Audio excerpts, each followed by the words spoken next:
Camera speed. Sound production, take one. Action! Welcome to From Beneath the Hollywood Sign. If you love old movies, Hollywood history, or the golden age of filmmaking, you've come to the right place. This is the podcast that talks about amazing stories of Tinseltown from another era. Hear fascinating conversations with writer-producer Steve Cubine, who quite literally lives just beneath the Hollywood sign, and actress-writer Nan McNamara. Now your hosts, Steve and Nan. Welcome back, everyone, to From Beneath the Hollywood Sign podcast. We are excited today to share with you a tribute to fathers. So if you are a father, happy Father's Day. Steve and I are going to share some good daddies in cinema and some bad daddies in cinema. Oh, yes, we are. we got to give the men the due that we gave to the ladies for Mother's Day. Right, that's right. Yeah, so if you haven't heard the Mother's Day episode, check that out. But today, we want to start off by recognizing there is one daddy of cinema that is a good daddy, maybe the best daddy. I would say the best daddy, yeah, maybe ever. That we're not going to talk about because we feel like we can't add anything to it. It's just the epitome of a good father, and that would be Gregory Peck as Atticus Finch in To Kill a Mockingbird. And of course, he won the Academy Award. I know. What can you possibly add to that conversation? That he's perfection. He is perfection. The ultimate dad. And I would give a close runner-up to somebody that I almost talked about but decided not to because he's just too untouchable. Yes. Is Lewis Stone as Judge Hardy in all the Andy Hardy movies. Oh, the ultimate daddy. Yes, he is a very good dad. So those are our beyond reproach, untouchable daddies. Yes. Well, let's dive in to a good dad first, and I think you should go first. Oh, well, my first good daddy, I love that. My first good daddy is Donald Crisp as Mr. Gwillem Morgan in How Green Was My Valley, 1941. That's a great choice. The perfect dad. The movie was directed by John Ford. It was written by Philip Dunn, based on the book by Richard Llewellyn. It stars Walter Pidgeon, Maureen O'Hara, Donald Crisp, Anna Lee, Roddy McDowell, Patrick Knowles, who we just talked about a few episodes ago in our wannabe tributes. Also Sarah Allgood and Barry Fitzgerald. An amazing cast. It was nominated for 10 Oscars. It won 5, including a surprise Best Picture win over the much-favored Casablanca. John Ford won for Best Director, and Donald Crisp won Best Supporting Actor that year. How Green Was My Valley is a sentimental story of remembrance. It's told in flashback from the point of view of Hugh Morgan, played as a boy by Roddy McDowell. He's the youngest member of the Morgan family. They're a proud family of coal miners in South Wales during the Victorian era. The story chronicles life there in South Wales and, what it's like to be a coal mining family and what happens when the coal mine system changes, how it affects the whole infrastructure of the valley. In the opening sequence of the film, Hugh, as an adult, is talking, and in voiceover, he says, and this will set up Donald Crisp beautifully, "Everything I ever learned as a small boy, I learned from my father, and I never found anything he ever told me to be wrong or worthless. The small lessons he taught me are as sharp and clear in my mind as if I'd heard them only yesterday." Wow. If that isn't testimony to a great father, that is, and that really sums up Mr. Morgan's character. Of course, it's played by the brilliant Donald Crisp. And in this movie, he's just this gentle, kind, loving father who lives in this coal mining town with his loving wife, Sarah Allgood, 6 sons, and his only daughter, played by Maureen O'Hara. He's a proud man. He takes great pride in his work as a coal miner, and he teaches that pride of work to his sons. I love the work ethic he has that he passes along to the next generations. And, he makes them feel proud that they're doing something worthy and important, and it's good, hard work, and it's honest, and it's clean, and it's, it's a family tradition. I just love how he approaches that. And because of that, all of his sons follow in his footsteps, and they all become coal miners. Right. A family tradition you just pass along. He encourages his daughter to follow her heart when she falls in love with the Newtown minister, played by Walter Pidgeon. He's just so loving and supportive in every single way. Even after the miners are contemplating going on strike, because the mines start decreasing their wages and work safety issues, he's the one who tries to keep the peace and tries to encourage them not to strike and maybe find another way to negotiate. But this kind of gets all his sons upset, and he's a little bit estranged from them for a while because of his views, but he just wants to maintain peace and keep people working, which maybe wasn't a bad idea. Through these strikes and family illness and romantic entanglements and hard times and even death, Gwillem Morgan never falters and is always there for his family, encouraging his children to seek happiness and encouraging young Hugh to get the education he so desperately wants. A big spoiler alert if you haven't seen the movie. Yep, fast forward. Fast forward. The very end scene, there's a cave-in in the mines, and Gwillem is trapped, and young Hugh goes down in the mines, and he's the one who finds his father, and it's the most heart-wrenching moment where this young boy and his father have this one last moment together before Gwillem passes away. Get the Kleenex ready. Yes. It will kill you. Yes. It's so good. And Donald Crisp is so magnificent in this role. It's just one for the ages. And even in the film's ending voiceover, the adult Hugh once again says, "Men like my father can never die, real in memory as they were in flesh, loving and beloved forever." Amen. That's a Father's Day card right there. That's a Father's Day Yeah. card, and that is my first one, All Donald right. Crisp. Great choice. It is actually on our DVR, and I just watched it recently. All right. I'm going to go with A Good Father, and this is going to be a challenge for me because this is an Italian film, and I do not speak Italian. So if you want to write in and tell me that I mispronounced somebody's name, please feel free. This is Bicycle Thieves from yes. 1948. And the father that we're going to meet is Antonio Ricci, played by Lamberto Maggiorani. Very good. Thank you so much. You took Italian. The film is directed by Vittorio De Sica. It's based on the novel by Luigi Bartolini. The director, De Sica, is known for the film Shoeshine in 1948, which won an honorary Academy Award. I will get back to that in a moment. And he also directed Sophia Loren in her Academy Award-winning role in Two Women that's in right. 1960. Yes, he was also a very prolific actor on his own. Bicycle Thieves won an honorary Academy Award because there wasn't a category for foreign film, which is now called Best International Film. 1956 was the first official year for that. Bicycle Thieves is characterized as neo-realism, that old fancy word. It's a way of describing an art movement, especially in Italian cinema, that's characterized by a depiction of lower-class life. And this film is set in post-World War II Italy. Unemployment is at a peak. Consequently, poverty is everywhere. We meet our father, Antonio. He's out of work and he's trying to keep his family alive. He has a wife and 2 small children. He's finally offered a job as a poster placer. You know those movie posters that you see up on sure. walls? That's his job. The hitch is that he needs to have a bicycle to do it. Without the bike, no job. No job, no feed family, right? So I should have said no feed the family. No feed the family. Yeah.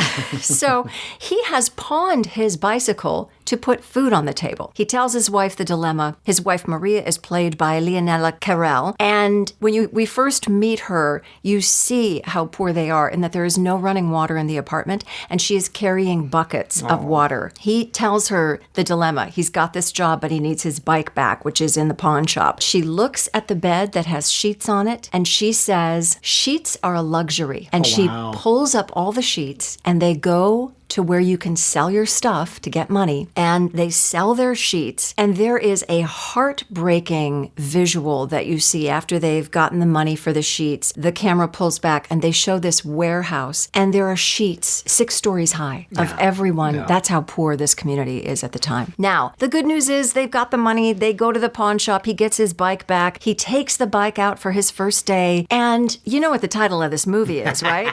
So you kind of know what's going to happen. Although the director plays with you a little bit in the beginning. You think he's going to get it stolen and he doesn't. So Antonio and his firstborn child, Bruno, played, oh my gosh, you just want to take this kid and just wrap him up in your arms. His name is Enzo Staiola. He's 7 years old. He has the demeanor of a 50-year-old. He does. And he so reminds me of the actor Bruno Kirby. Oh my God, I never thought of that. I mean, the But way you're he kinda right. moves, he kind of looks like him. The bicycle with the first poster going up, It's Rita Hayworth is such an interesting dynamic, too, just that visual of this poor world that we're in. And here's the glamour of Rita Hayworth. And his bicycle is stolen. He goes to the police. They're no help. He essentially enlists his young son, and they go searching all over Rome for the bike. That is the gist of the whole movie, is their travels during the day. The director and the story is set up in such a way that you are willing this guy to find that bike. Yes. They just go everywhere. They keep searching. The desperation keeps wearing on. It's life and death for them. They cross paths with all kinds of different people, musicians, a fortune teller. They even splurge at a real restaurant. You get the sense that the little boy has never been to a restaurant before. And the father splurges on a carafe of wine and fried mozzarella, and the wealthy people all around them just, again, juxtaposes this poverty and wealth and the tragedy that this life that they're living is. So this is not a perfect father. His desperation ultimately leads him to do some things that he shouldn't. But he is on a quest to feed his family, to protect his son, and it's really such a beautiful film. The ending for me was a little unsatisfying, but How so? To me, it didn't have a period on it. Yeah, okay. And sometimes that's see that, okay, yeah. but because of the tragedy of how they were living their life, it really made me wonder what's going to happen. How are they going to continue? Yeah. And maybe that's the whole point. DeSica, the director, cast amateur actors. None of these actors had ever been in a film before, and they are exquisite. The photography is beautiful. It's a simple film, but it resonates today. And I think that father he's a fighter, and he's teaching his son how to keep going. Yeah, what a good dad. What a good example he sets for Yeah.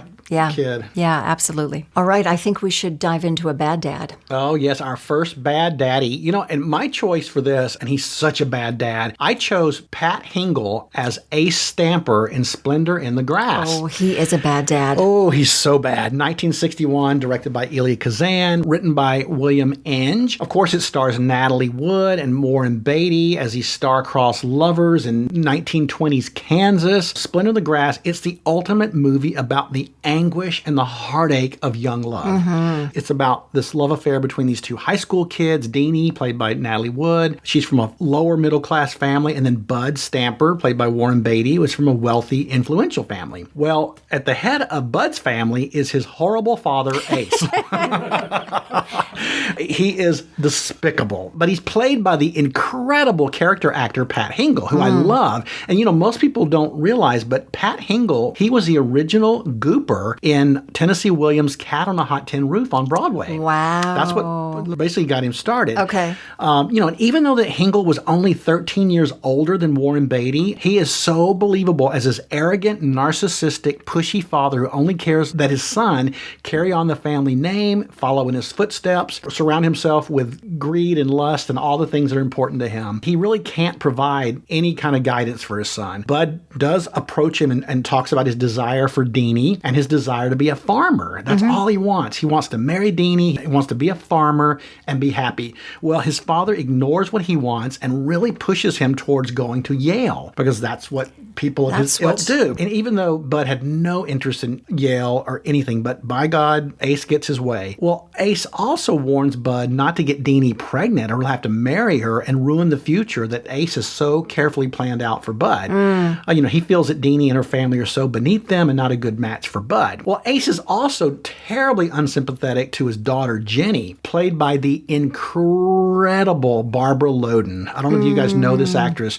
She is amazing. And she was also Elia Kazan's mistress while they were filming this movie and later became his wife. Okay. But she plays Jenny. She's this promiscuous daughter with a bad reputation who comes back to town with rumors of a broken love affair and an abortion, and she's a mess. She's a drunken party girl who only wants to earn her father's love. But her father is so cold and dismissive of her, it's just heartbreaking. So you see, he's an equal opportunity shitty father because he's bad to both Bud and Jenny. Well, after Bud does go off to Yale, he fails out miserably. Well, Ace goes up to Yale. He tries to talk the dean into keeping him into school. But again, Bud just says, I just want to be a farmer and be happy. But Ace He's ignores him not having any again. of it.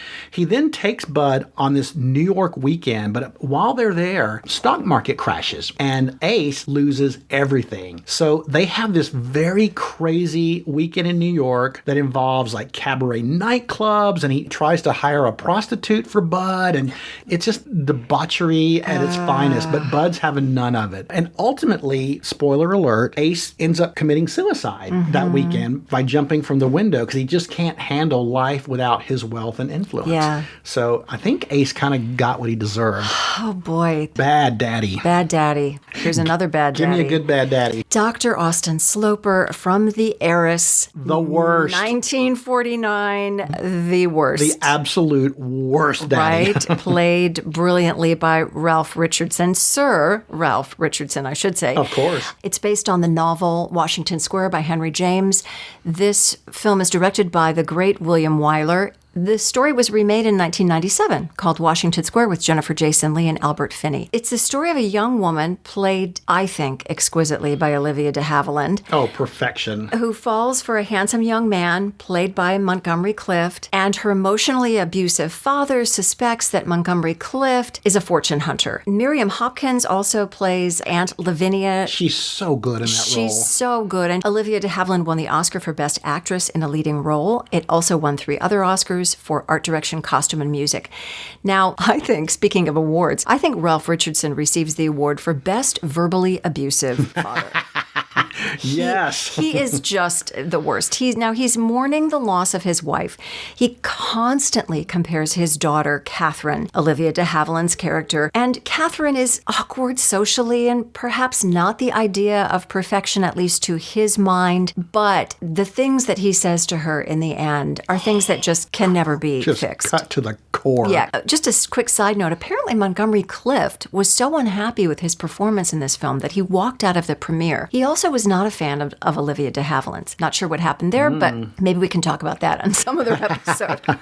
One of the things that Ralph Richardson's character says, Dr. Sloper says, in comparing Catherine to his wife, I know what I had when she died, and I know what I got in her place. Morris Townsend, the Montgomery Clift character, approaches Catherine at a dance. He wants to call on her. He does. She's not accustomed to it. It's all very awkward. Ralph Richardson assesses that Clift is a gold digger. She kowtows to her father, but is madly in love with Montgomery Clift. They kiss. And who wouldn't be? Who wouldn't be? They kiss, they're engaged. He comes to ask for her hand, and this is where the verbal abuse really gets bad. The father says, when he describes her as being delightful, I never thought of her as delightful. She's a weak young woman with a large fortune. He does not love you, he says to Catherine. He insists that they take a 6-month break because he is so against this marriage, and they go to Europe. Father and daughter, it's not a happy trip.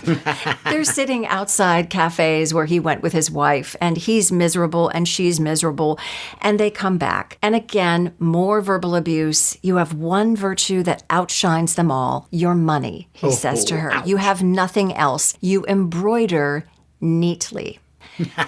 This cuts her to the core. What a compliment. Yeah. So they decide to elope, she and Montgomery Clift. She tells Morris how much her father dislikes her and how much she dislikes him. They have set this time to run off together at midnight. And when she explains to him the full story, he realizes that her fortune might not be coming along with her. exactly because of this conflict that she's had with her father. And she waits and she waits. And what Olivia de Havilland does, and I know it's partly how she's lit and the makeup, but what she's able to do with the light that grows in her throughout the first part of the film, and then when he doesn't show up, the light that goes out, it gives me goosebumps just talking about it. It is one of the most sublime female performances I've ever seen. Yeah, it truly is. The film then fast forwards a few years. Morris comes back from California and he tries his turn with her again. And this time he has a very different woman on his hands. He has a very bitter woman because she has learned from her father. She's become cold through how her father treated her. And when I say cold, I mean ice cold. She has no hope for ever loving anybody, I think, ever again. What's that great line that the father says to Catherine that's so iconic? She says to him, I can be very cruel. I have been taught by masters. Yes. Yeah. And she finally does get back at him Yeah. in that way. But what you see is a daughter who has learned from her father. And unfortunately, what she's learned means that the rest of her life will be incredibly unhappy. Yeah. And the final moment of her saying to the maid, she's tricked Morris into thinking that they are going to get married, and he comes back and pounds at the door, and she just says, bolt the door, Maria. One of the greatest endings of a movie ever. And she walks up the stairs, and you see how that father... Completely ruined that woman. I agree. Before we dive into more bad and good daddies, let's share this week's Hollywood Pop Quiz. Well, the question today, we talked about Splendor in the Grass. Well, in that movie, two very different actresses make their screen debuts. One is a theater-trained actress who will later go on to win a Best Supporting Actress Oscar. The other is a groundbreaking female comedian who paves the way later for women in stand-up comedy. Who are they? I love this quiz. All right, we'll be back with the answer and more good and bad fathers after this. Steve and Nan will be right back, but first, another stop on the Hollywood tour. Hollywood's always had its share of crazy rumors about famous actors, directors, producers, studio chiefs, and you may have heard the rumor that 1940s film star Betty Grable had her legs insured for $1 million. Well, believe it or not, that one is true. Yep, Lloyd's of London insured her legs for over $1 million. Now, true, it may have been a publicity stunt. A lot of people thought so. But Grable was famous for her legs, and any injury would not only have cost her her career, but her movie studio would have also lost one of its most bankable stars, and they weren't going to risk that. So there's one Hollywood rumor that actually has legs. And now back to Steve and Nan from Beneath the Hollywood Sign. So we're going to go back to A Good Father. Yep, great. And this is the father that I love, and it's John Mills as Father Robinson in The Swiss Family Robinson. Aww. I know. I love that reaction. 1960, directed by Ken Anakin. Written by Lowell Hawley, but of course based on the book by Robert Louis Stevenson. It starred John Mills, Dorothy McGuire, James MacArthur, Tommy Kirk, Kevin Cochran, and Janet Monroe. I loved this movie as a kid. I wanted to be on that deserted island. I wanted to be a part of that family. I wanted to build that treehouse. I wanted it all. And of course, at the head of the family was Father Robinson, who he didn't even get a first name, which I think is funny. He was always Father Robinson, never John or Tom or Dick or whatever. But to say that he's a dad who knew how to make the best out of a bad situation is the understatement of the year. Yes. You know, it takes place in the 1800s. Robinson and his wife, played by Dorothy McGuire, and their three sons, they're leaving Switzerland. They're sailing off to start a new life in New Guinea, but along the way, their ship is attacked by pirates. The crew abandons the ship. It leaves the ship unmoored. It smashes up against some rocks on this deserted island. Well, Father Robinson kicks into high gear. He gets that family off that boat. He gets them on the island. He's able to construct a treehouse and a water mill and a refrigerator system. And I mean, he is a badass survival daddy. He's like the professor on Gilligan's Island. He is. The whole time nurturing his three boys in such a beautiful way. You know, he doesn't baby them. He really encourages them to think for themselves. He treats them as adults. He treats them with respect. He values their input into their survival on this island. I love that about him. He's also full of fun. He wants to make it enjoyable for the boys. He always stops and they have a dance party, and he creates these obstacle races where all the kids ride these exotic animals that happen to be on the island. I'm not really sure why, but it was great for the thing. It works for the movie. So he was just a really great, adventurous, brave daddy, and he gets extra father points because in real life, he gave the world his two lovely daughters, Haley Mills and Juliet Mills. Oh, and don't we just love those two? And we love them. And on a little personal note about this one, I once worked with Kevin Cochran, who played the youngest son, Francis. Oh, wow. After he left as an actor, he became an assistant director. And we worked together on a really long-forgotten NBC series called Players, which starred Ice-T and Costas Mandylor. Okay. Anybody? Anybody? Crickets. Exactly. Wow, that's very cool. All right, I'm going to jump into my next good daddy. Shane, 1953, directed by George Stevens, who was nominated for an Academy Award. The movie is called Shane. But Shane is not the father. Shane is the famous gunslinger played by Alan Ladd. Who I want to give my shout out to is the father played by Van Heflin. Yes. His name is Joe Sterrett. He's a homesteader in a small town in Wyoming. And Shane shows up. He's trying to break his Gunslinger, bad reputation. Exactly. And so he's going to settle down, and he gets hired by Joe Van Heflin to be his farmhand. And unfortunately, this is a small town in Wyoming that is ruled by some really wicked men. And they want all these homesteaders to go away. They basically want to steal their land, even though they've been there for many, many years, creating a life for themselves. So while Shane is certainly the star in many ways, Alan Ladd, Van Heflin as this stalwart father and husband who won't let the bad guys get away with stealing his property, he is really the epitome of a good father. He even sees the impact that Shane has on his own family, certainly with his son saying, I just love Shane. I love him almost as much as I love Pa. You know, and he overhears that.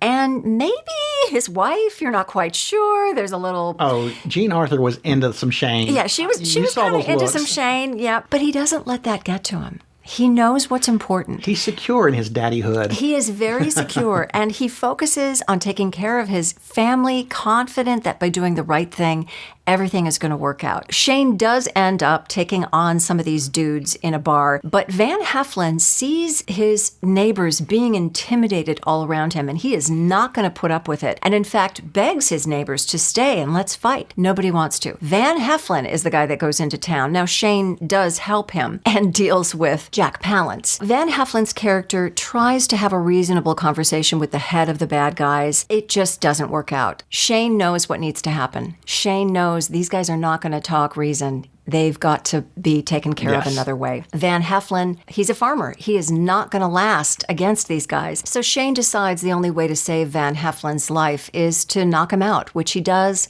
He goes into town. He basically saves the situation on the surface. And he ends up leaving town because he realizes he can't really have the quiet life that he wanted. He's now become that gunslinger again. Famously, the son, played by Brandon DeWild, who we talked about on our kid actor episode, he yells after Shane as he's leaving the farm, "Come back, Shane, come back." Shane! Yeah, it's that famous, I think it's on many lists. We do that all the time. Yeah. Somebody leaves. Shane!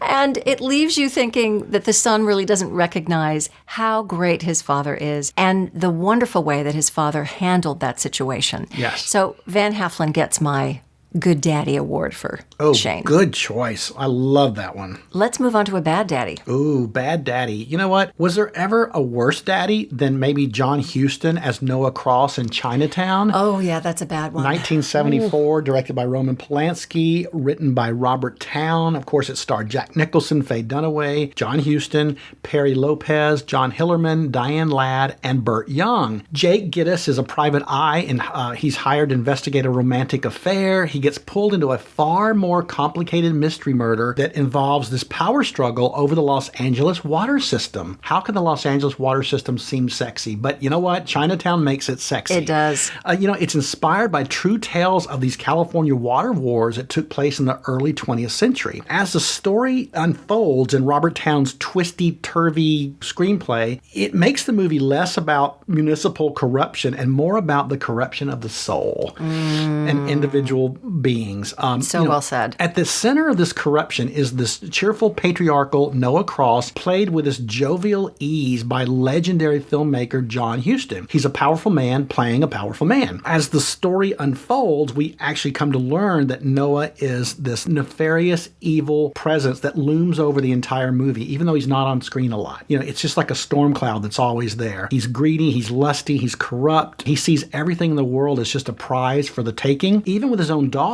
And playing his daughter, Evelyn Mulray, is Faye Dunaway at her best, I might add. Yeah, she's wonderful. And she didn't exactly hit the jackpot in the father department. No. Because as we go to learn as the story unfolds, she was actually raped and impregnated by her father when she was a minor. And the father went on to kill her first husband over a business dispute. And he ends the movie by making off with his daughter/granddaughter, presumably to repeat the incestuous pattern. So bad, bad daddy. And as he chillingly explains to Jake in the very end, he says, most people people never have to face the fact that at the right time and the right place, they're capable of anything. And that sums up Bad Daddy John Huston. That is chilling. My next bad daddy is a bad, sad daddy. Bad Sad Daddy. Or a sad bad. Or a sad bad daddy. All right, it's Jim Backus. Playing James Dean's father in Rebel Without a Cause, 1955. I remember Jim Backus. You remember Jim Backus as Mr. Howell We from love Gilligan's Mr. Island. Howell. So when I was young and I saw him in Rebel Without a Cause, I was like, you mean he was a film actor before he was on Gilligan's Island? Right. Oh, boy. Well, the film opens at a police station, and the three young stars of the film, James Dean, Natalie Wood, and Sal Mineo, have been arrested for various things. And we encounter Jim Backus there, and we immediately see this guy is sad because he is stuck in a marriage with a very, what's the right word? Strong woman and her very strong mother. And he really doesn't get a say in much of anything. So He is the epitome of the henpecked husband. he is definitely the henpecked husband. They have just moved there. You get right away the fact that they moved because of James Dean's character and the troubles that he had. And one of the things that is just so sad that Jim Backus says to him is, don't I buy you everything you want? You know, why are you having these problems, essentially? You get the sense that in this first scene that the police investigator played by Edward Platt from Get Smart, that he's actually more of a father figure in just the one scene than Jim Backus has been his whole life. Oh, good point on that. Yeah. I do want to add that there is a runner-up to the worst dad in this film. It's Natalie Wood's dad, played by William Hopper, who essentially slaps Natalie Wood for kissing him and expressing affection to her father. So, that's a complicated relationship right there. But he redeems himself later when he goes on to play the defender in Perry Mason. Oh, there you go. Yeah, there you go. I think most of us have seen this film, so we know that there's a famous race that happens. If you haven't seen it, I won't give that away. But it's the crux of the film with Jim Backus. James Dean comes home and says to his dad, help, something bad happened tonight. I need your help. I need your advice. What do I do? And Jim Backus doesn't have the tools. He doesn't doesn't. have the skills. He just doesn't know what to say. He's just so ineffectual. And he allows the mother to sort of take over again and doesn't stand up for his son. Ultimately, he can't. He's caught between his wife. It's an absolute tragedy. You want them all to go into family therapy? Oh, you do. Because that might help. I love that moment that when even James Dean's character acknowledges it and said, Dad, look at you. Look what she's done to you. Yes. I'm paraphrasing, but Yeah. I think that's an important moment because even this young man realizes what's happened to this father. Yeah. I mean, the image of him in his wife's apron as he's trying to bring food upstairs So and it spills. emasculating. It's so awful. So I give him the bad sad because he's just completely ineffectual, and who knows what would have happened if they had gotten therapy.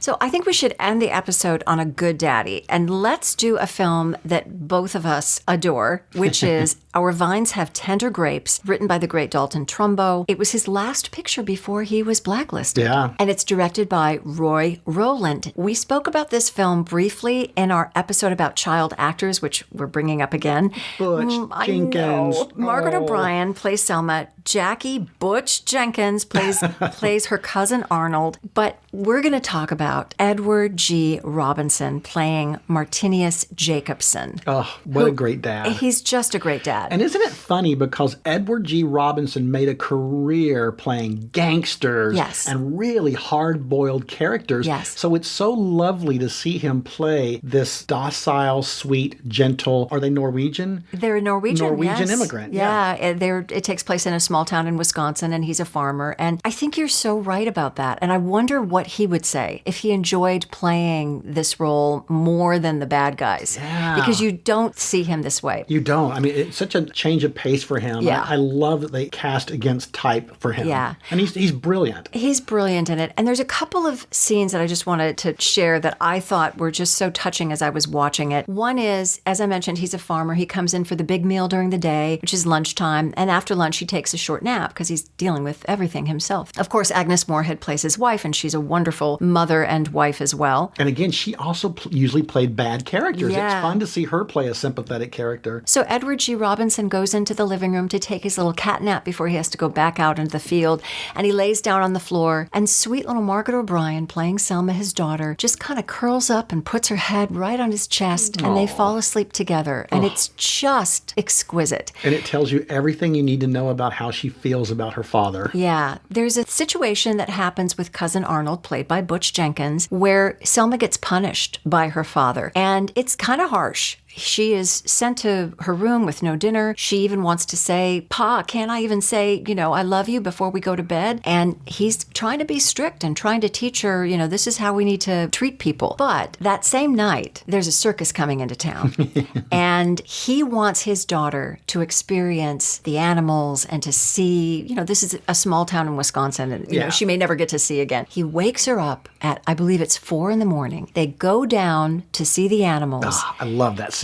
And he pays $4, which was a lot of money, so that she can get to see the elephant. Aww. And they take the elephant out of the truck, and she even gets to sit on his trunk. And it is the most heartwarming and sacrificial thing that a father can do. Oh, yes. Just beautiful movie. Is there a particular scene that stands out to you?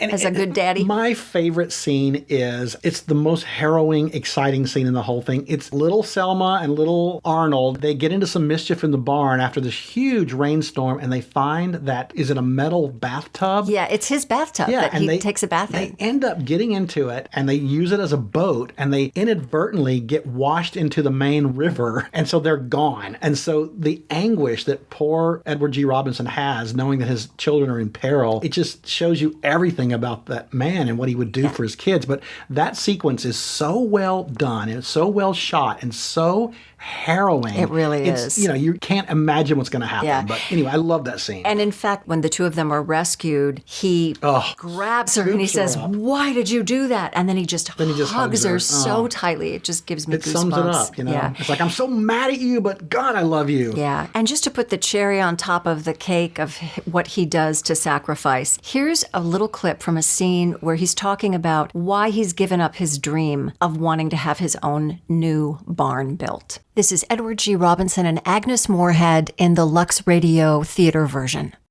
Maybe if a man wants a new barn as bad as you do, maybe he ought to have it. Not if it costs a price a man isn't willing to pay. I've got you, Bruno. I've got Selma. Now, if I had a new barn, I'd have everything. There wouldn't be anything else I'd want. Maybe it's a good thing for a man to want something that he's never going to get, just to keep his interest up and help him take care of the things. Oh, here now, Bruno. Here, Bruno. Nancy, just look at me. Well, I don't know about you, but I'm going to bed. Church in the morning, Martinez? Yes, I think I'd like to go to church. I think I'd really like to go. I think those are the perfect words to end this episode on. Oh, absolutely. Some really great fathers, some really bad fathers. So whether you have a great father or a bad father, call them up. Wish them happy Father's Day. Exactly. All right, I am dying to hear the answer to this week's Hollywood Pop Quiz. Well, the question was, in Splendor in the Grass, 2 very different actresses made their screen debuts. One, theater trained, ended up winning an Academy Award for Best Supporting Actress. The other one paved the way for every female stand-up comedian today. And the answer is Sandy Dennis, who plays one of Natalie Wood's school friends. She went on to win a Best Supporting Actress Oscar for Who's Afraid of Virginia Woolf. And then the second one is Phyllis Diller. That one shocks me. I know. When Ace takes Bud to New York, he takes him to a cabaret, and she is the mistress of ceremonies. Bigger and bawdier than ever, and she's fantastic. Wow. Well, we all learned something new today, I hope. Thank you so much for listening, everybody. We would love it if you would give us a 5-star review, and please follow us on social media. Our handle is @FromBeneathTheHollywoodSign. We're on Instagram. We are also on Facebook, and you can watch the podcast on YouTube. And we'd love to hear some of your favorite fathers from classic movies. So email us at info@FromBeneathTheHollywoodSign.com. That's this week's view. From Beneath the Hollywood Sign. You've been listening to From Beneath the Hollywood Sign with Steve Cubine and Nan McNamara, the podcast that celebrates amazing stories of Tinseltown from its golden era. Join us next week for another episode and learn something else about Hollywood you probably never knew. Take a moment and give us a 5-star rating and a positive review. And tell your friends about us too. It'll help grow the podcast. Visit Steve's website at FromBeneathTheHollywoodSign.com. The executive producers are Steve Cubine and Nan McNamara. Executive producer and post-production supervisor Lindsay Schnebley. This podcast is part of the Airwave Media Podcast Network. Visit airwavemedia.com to listen and subscribe to their other fine shows like The Box of Oddities and The Shallow End with Schnebley and Toth. Copyright 2024, all rights reserved. That's a wrap.